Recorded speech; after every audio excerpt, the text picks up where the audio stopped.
નમસ્કાર ખેડૂત મિત્રો, જય કિસાન, જય ભારત. ખેડૂત ભાઈઓ, આજે તારીખ છે 13 જૂન 2026 અને વાર છે શનિવાર. આજના દિવસે આપણે જે ચર્ચા કરીએ છીએ એ ચર્ચા એટલે અત્યારના સમયે આપણા પાયાના ખાતરો પૈકી એપીએસ એટલે કે એમોનિયમ ફોસ્ફેટ સલ્ફેટ ખાતર આપણે ત્યાં બાકીના ખાતરોની સરખામણીમાં જે થોડું વધારે પ્રમાણમાં ઉપલબ્ધ થઈ રહ્યું છે અને કેટલીક જગ્યાએ ડીએપી અથવા તો એનપીકે 12-32-16 ની કેટલીક બોરીઓની સાથે સાથે ફરજિયાતપણે આ ખાતર આપવામાં આવી રહ્યું હોય એવા જે સમાચારો છે અને એ અંગેની ચર્ચાઓ પણ આપણા ખાતર સંબંધિત એપિસોડમાં અત્યાર સુધીમાં જે કાંઈ આવી છે એ ચર્ચાઓને ધ્યાનમાં લઈને આપણે એપીએસ એમોનિયમ ફોસ્ફેટ સલ્ફેટ ખાતર પર આજે થોડી વિસ્તાર સાથે ચર્ચા આપની સાથે કરવા માંગીએ છીએ. અને આ જે ખાતર છે એ ખાતર વાપરતી વખતે એક ખેડૂત તરીકે આપણા મનની અંદર થોડી ચિંતા હોય કે આ ખાતર વાપરવાથી આપણને લાભ થશે કે કેમ, તો આ ચિંતાથી આપણે અવશ્ય બહાર આવી જવાનું છે. કારણ કે આ ખાતર એટલે કે એપીએસ એમોનિયમ ફોસ્ફેટ સલ્ફેટ 20-20-0-13 પાયાના ખાતર તરીકે પાયાના જે કોઈ આપણા રાસાયણિક તત્વોની આપણા પાકોની જરૂરિયાત હોય એ જરૂરિયાતના હિસાબથી એકંદર સારામાં સારું રાસાયણિક કોમ્બિનેશન ધરાવતું ખાતર છે. અને સારામાં સારું રાસાયણિક કોમ્બિનેશન ધરાવતું ખાતર એને આપણે એટલા માટે કહીએ છીએ કે આપણા ખેતીવાડી વિભાગ તરફથી જે કોઈ મુખ્ય પોષક તત્વો પાયામાં આપવા માટેનું પ્રમાણ આપવામાં આવે છે એ પ્રમાણ એટલે નાઇટ્રોજન અને ફોસ્ફરસનો જથ્થો સમાન ભાગે આપણે પાયામાં આપવાનો હોય છે. અને આ ખાતરની અંદર આ બંને તત્વોનો જથ્થો સમાન ભાગે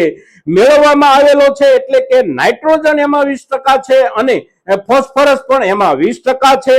ઉપરાંત એની અંદરથી જે સલ્ફેટ તત્વ આપણને મળે છે એ સલ્ફેટ તત્વ મળે છે 13%. એટલે એનું નામ અને એની ઓળખ એટલે 20-20-0-13, 20% નાઇટ્રોજન, 20% ફોસ્ફરસ અને 13% સલ્ફેટ. એટલે આ ખાતર આપણે પાયામાં વાપરતી વખતે એવી કોઈ ચિંતા સાથે વાપરવાનું નથી કે આનાથી આપણને ફાયદો નહીં થાય. હકીકતમાં આ ખાતર આપણા દરેક સિઝનના અને દરેક પાકો માટે પાયાના ખાતર તરીકે એકદમ બંધબેસતું અને એકદમ અનુકૂળ ખાતર છે. આ ખાતર આપણે કપાસના વાવેતરમાં પણ પાયામાં આપી શકીએ છીએ, મગફળીમાં આપી શકીએ છીએ, ધાન્ય વર્ગના આપણા કોઈ પણ પાકો હોય તો એમાં પણ પાયાના ખાતર તરીકે આ ખાતરને આપણે આપી શકીએ છીએ. સાથે સાથે શિયાળાની સિઝનના આપણા જે કાંઈ વાવેતરો, ઘઉં જેવા વાવેતરો હોય, ચણા કઠોળ જેવા વાવેતરો હોય કે આપણા કોઈ પણ મસાલા પાકના વાવેતરો હોય, દરેક પાકમાં પાયાના ખાતર તરીકે આ ખાતરનો આપણે ઉપયોગ સારી રીતે કરી શકીએ છીએ. અને એનાથી સારામાં સારા પરિણામો જે ખેડૂતો 2 વર્ષ કે 5 વર્ષથી એનો ઉપયોગ કરે છે એ ખેડૂતોને અવશ્ય મળ્યા છે. હવે આ ખાતરનું પ્રમાણ આપણે પાક દીઠ કેટલું રાખવાનું એક વીઘામાં, તો આપણો કપાસ જેવો લાંબા ગાળાનો પાક, સાથે સાથે આપણો તુવેર જેવો લાંબા ગાળાનો પાક હોય તો આવા પાકો માટે એક વીઘામાં આપણે 15 કિલોથી લઈ અને 17-18 કિલો આ ખાતરનો ઉપયોગ કરી શકીએ છીએ.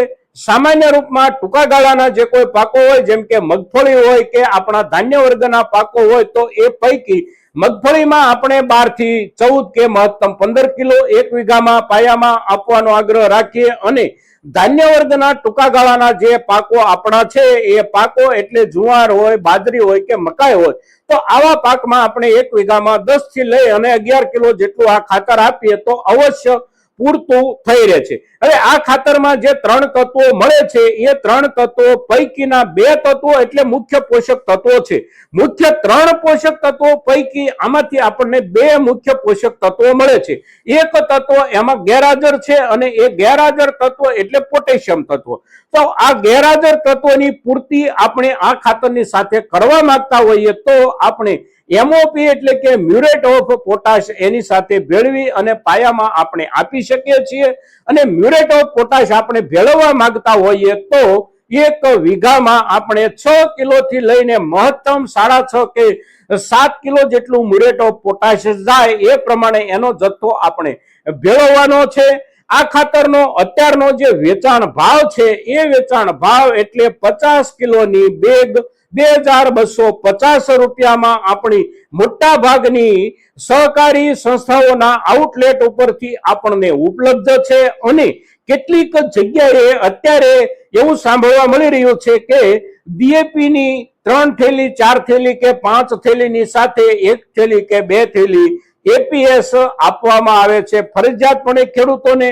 અગર તો કેટલીક જગ્યાએ NPK 12-32-16 ની સાથે પણ આ ખાતરની અમુક પ્રમાણમાં બેગ આપવામાં આવે છે. તો આ જે આપણને આપવામાં આવે છે એને આપણે એક વધારાના વળગણ તરીકે સમજવાને બદલે આપણી પાયાની ખાતરોની જે કઈ જરૂરિયાતો છે એ જરૂરિયાતો પૈકીનું એક સારામાં સારું ખાતર ગણી અને આપણે એને અવશ્ય લઈએ અને આપણી દરેક પેદાશના પાયામાં આ ખાતરને આપણે આપવાનો નિર્ણય કરીએ. કોઈ પણ બાજુથી આ ખાતર આપણે પાયામાં આપીએ તો આપણી પેદાશ ઘટે, આપણી ઉપજ ઘટે આવી શક્યતા નથી. આપણી પેદાશ અને આપણી ઉપજ અવશ્ય જળવાઈ રહેવાની હોય છે, કારણ કે આપણી પેદાશ અને ઉપજ વાવેતર કોઈ પણ હોય પાયાના તત્વ તરીકે જે કઈ જરૂરી તત્વો છે એ તત્વો પૈકીના 3 તત્વો આમાંથી આપણને મળે છે પૂરતા પ્રમાણમાં અને યોગ્ય કોમ્બિનેશન એટલે કે સંપૂર્ણપણે